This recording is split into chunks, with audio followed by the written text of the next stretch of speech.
Bonjour, alors comme prévu, donc le maître de midi a été éliminé. Bon, alors on peut se poser des questions. Donc à la base, c'est Nicolas, un autre Nicolas qui est passé au rouge. Qui dit rouge dit duel. Il a pris Nicolas en duel, qui normalement, comme tous les autres maîtres de midi, quand on les prend en duel, ils ont ce qu'on appelle une question de bébé. Sauf que là, eh bien, il a eu une question tordue. Et ça, c'est vraiment très très rare. Et même vraiment très très rare, puisque bon, là, la question était quelle discipline n'est pas apparue en premier en Inde. Alors là, franchement, quand tu vois tout ça, tu te dis, mais ça peut être tout et n'importe quoi.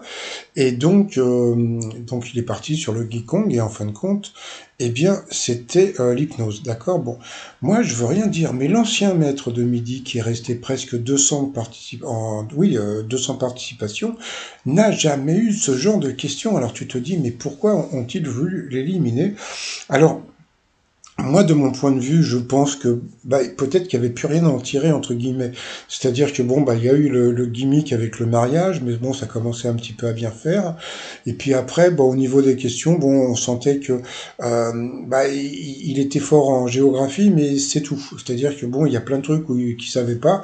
Donc bon, je pense qu'ils ont voulu prendre un maître de midi qui a un petit peu plus de consistance. Donc, désolé pour Nicolas, mais il n'a pas été éliminé, mais il a été, ce qu'on va dire, remplacé. Voilà. Donc voilà. Bon, je pense que sa remplaçante, justement, Manon, ne va pas rester très longtemps. Non pas qu'elle est nulle, hein, j'ai jamais pensé ce genre de choses, mais bon, elle a 18 ans et donc bon, ça va être un peu compliqué par rapport à certaines questions, bon, de la faire de la faire garder beaucoup plus longtemps. Bon salut Nicolas, il a été très sympa et très fair-play et il ressemblait à Karim Benzema. Allez, je vous dis à plus tard, bye bye.